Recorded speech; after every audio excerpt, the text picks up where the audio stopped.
Hi, I'm Chris Cowan, I'm Nate Henderson. and you're watching the Magic Streamdom, an unofficial Disney Plus fan show.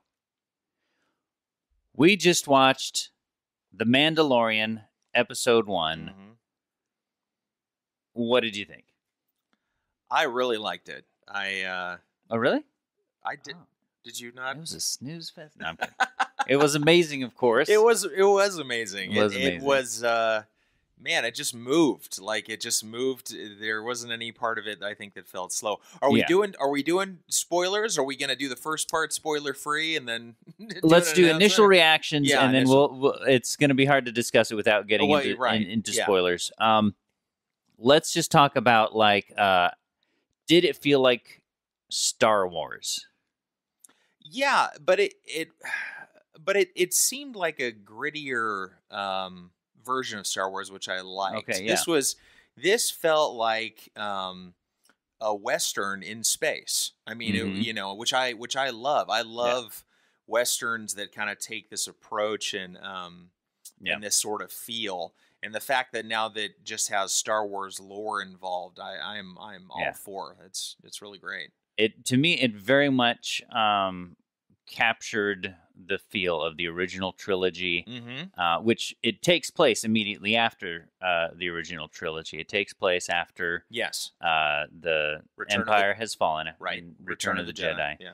And there were a lot of nods to just the Star Wars universe. So you're not going to see the same characters that you've seen in the movies, but there's a lot of similar. You'll see familiar aliens. You'll see familiar technology. Yeah. There's the technology was really neat. It was seeing the technology that had appeared in Empire Strikes Back and Return of the Jedi. That was a really neat nod. And then seeing it in a different context. So like you see different people trapped in carbonite. Mm-hmm. You see some familiar kind of puppet animal creatures from Return of the Jedi, and in some great nods and hilarious kind of cuts. Mm-hmm. And you see, some familiar looking droids. Yeah, the sounds, all the sounds and the Foley used for certain parts of technology were the same. Yeah. But it just, like you said, used in a different context, and it was. Yeah, it was really, really. So that kind of pulled you in without being so directly a nod to Star Wars. Here's Chewbacca. It's it's really good that we're getting to see a whole other group of characters. Yeah, it's very clearly, firmly set in the Star Wars universe. There's no question about that at all. Part of me was wondering, it's just expanding that, and that's what I love. Yeah, part of me was wondering, okay, are they gonna have somebody appear? Yeah, are they gonna have a cameo? Are they gonna have a cameo, basically? And other than Carl Weathers, right? We'd never seen. I'm just playing. The celebrity, that was the celebrity of Carl Weathers was a great sight to see. Yeah. No, but just somebody that was just so blatantly Star Wars, just for to get people that weren't quite familiar with the universe on board. I'm very glad they didn't do that. Yeah. That they kept all the characters original. For now, anyways. For now. So. And it sounds like, based on kind of what we've looked into, it sounds like they're looking to keep it pretty much. Yeah. It's its own storyline. Yeah, definitely.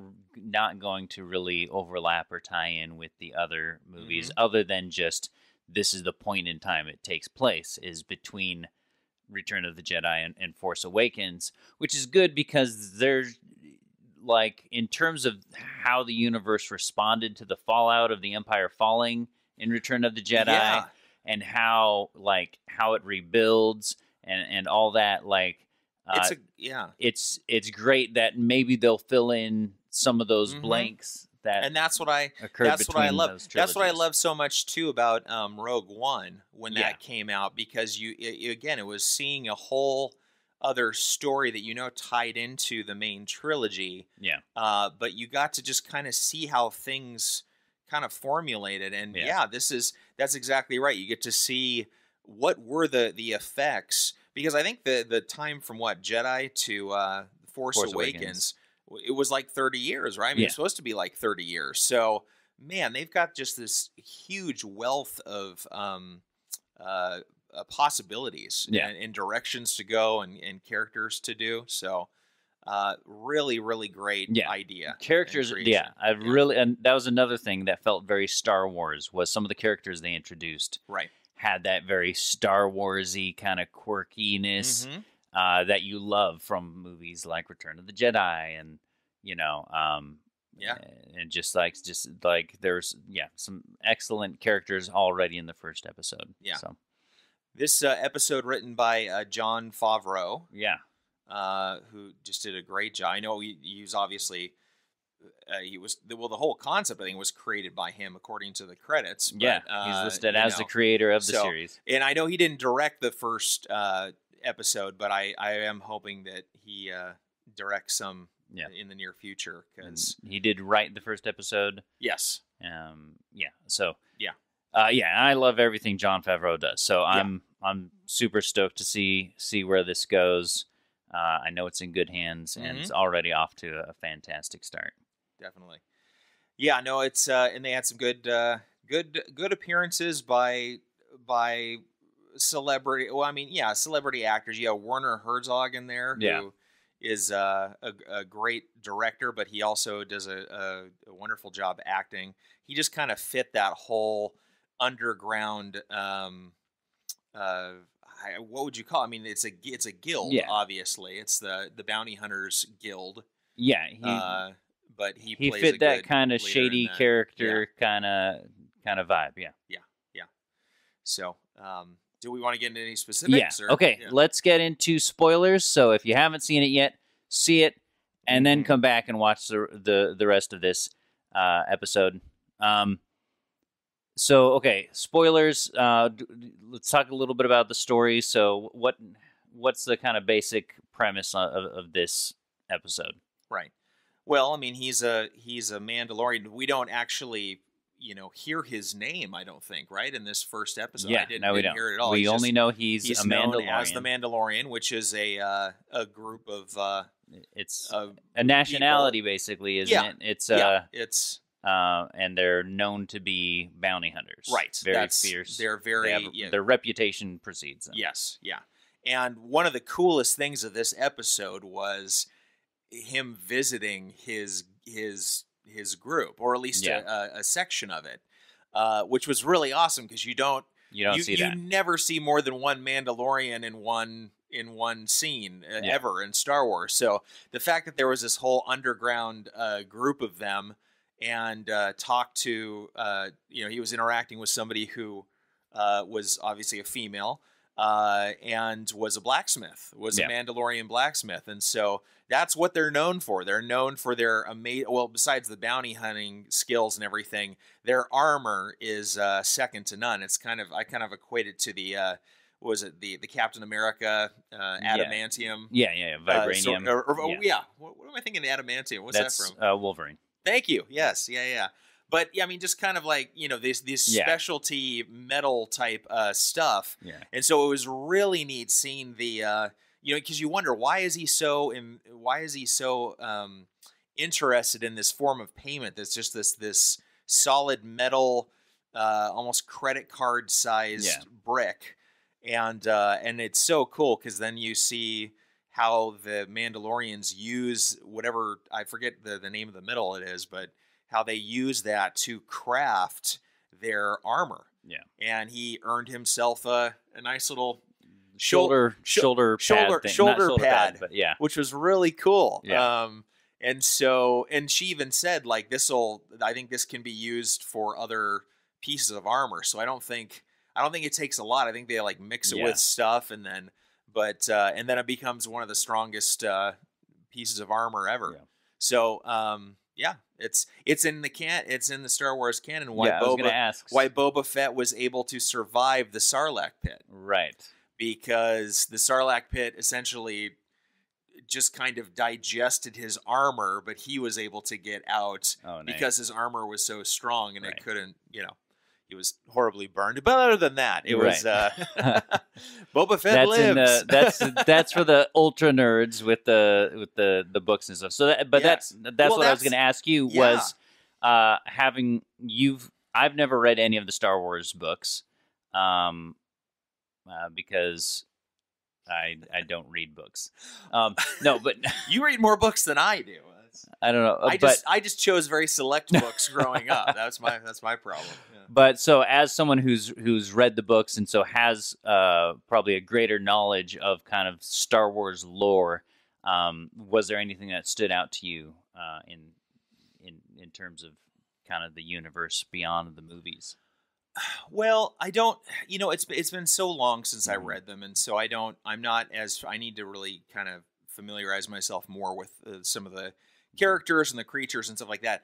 But I am wondering how much the producers and things are going to maybe consider kind of draw inspiration inspiration from it, and how much is going to be kind of their own creation, because I know they kind of like to do sometimes a balance of that, but then like some nods towards the books or the movies, so that true hardcore fans are like, oh my gosh.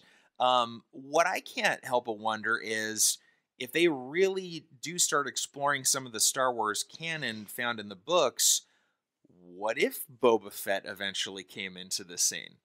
Because he survives. Because according to the books, he survived the Sarlacc pit. I could see that appeared to be his demise in Return of the Jedi. In Return of the Jedi, which he never should have gone out that way. But anyway, that was Bush League. It's just funny. I could see in season 2 or 3, because if all the episodes are this good, they're just gonna keep renewing this thing, and it's gonna go forever. But I could see like season 2 or 3 at like a season cliffhanger. The door opens up and it's like Boba Fett or something. I mean, it's just, I don't know. That could be. It just depends. If they really want to keep it, exclusive and not bring in anybody else, that's fine. But yeah, really, really, really cool concepts. I enjoyed it from start to finish. It just kept going at a really good pace. It just didn't. It was entertaining the whole way through. It ended, honestly. I could have watched it for longer. It was great. Yeah.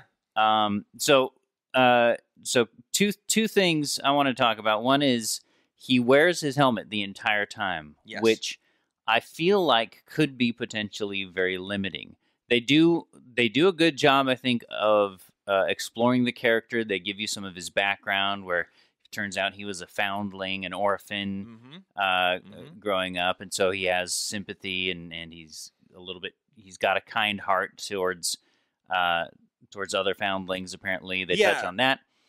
So the foundlings are, I'm assuming, just apprentices. I mean, like young apprentices. Is that what they mean by they don't really say. I just kind of assumed orphans. Groomed. Oh, okay. So like an orphan, like without a home sort of thing. That's all I... Okay. That's all I got the impression that a foundling was like groomed to eventually be a warrior or a bounty hunter.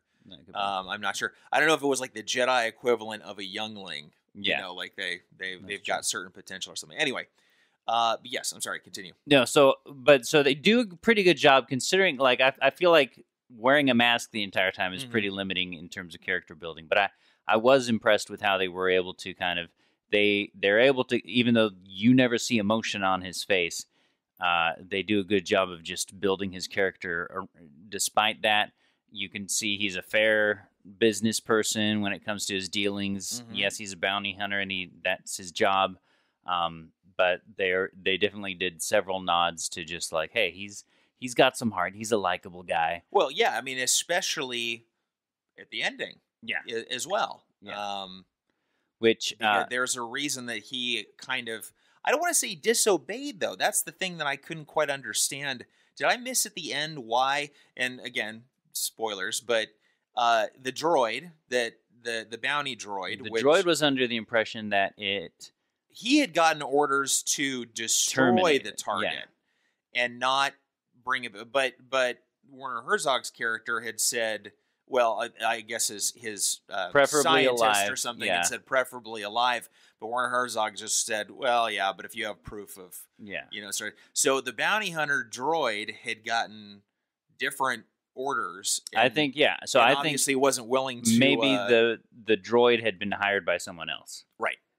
And that makes sense. I think that might be what happened there. Which I really liked the droid. I thought, I was really hoping they were going to kind of team up. Yeah. And so when the Mandalorian just blew him away, I was kind of bummed. I was like, oh man, I really want to. And I understand that character. If you bring a CGI, almost exclusively CGI character into a show, the budget just quadruples. Right. I mean, so I can see why they just had a really cool segment with the droid, and then kind of dispatched him during the first episode. But I was thinking that was kind of cool. Yeah, which the production quality was excellent. It definitely felt on par with any Star Wars movie. No, it really did. Really well done CGI, as well as some lots of good practical effects and that kind of thing. Yeah. And then were you expecting for the target for his for the bounty? Was that a surprise to you? That was a surprise to me. It was a surprise to me. I was not expecting, not only, it's a baby, it appears to, a baby for the 50-year-old species, baby. A 50-year-old baby, but in terms of Yoda year, I don't know, what's his species name? I don't know. If anybody's watching the video and they know what the Yoda's species is, of the type of creature that he is, please leave us a comment. Until then, I'm going to call it a Yodamite. A yodeling. A yodeling. I like that. Yodeling. We'll call it a yodeling. A yodeling. So he finds this yodeling in a little capsule. Yeah. And it's almost like he just kind of instantly connects for some reason. We don't know. It's I imagine the yodeling is abandoned, so maybe he formed some sort connection of that connection. I was abandoned. I was given a chance, and now I need to give this yodeling a chance as well. Yeah, I think there's that, and just like we've established he has a heart. Yes, and so he does not want to just murder. And that's important too, because to be a child. If you hadn't had those little moments of character development throughout the episode, that decision at the end wouldn't make any sense at all. Yeah. If he was just a cold-hearted bounty hunter, and then all of a sudden he's just like, no, I got to protect this baby. I mean, that was good writing. Yeah. So I think overall, fantastic show. I'm super excited to see where it goes. Yeah, I cannot wait for next week. Yes. Yeah. All right. Well, thanks for tuning in. As always, follow us on Instagram, Twitter, Facebook. It's all at Magic Streamdom. And join our Facebook community. We're all talking about Disney Plus, and that includes Star Wars, Marvel, and all the other exciting stuff coming out on there.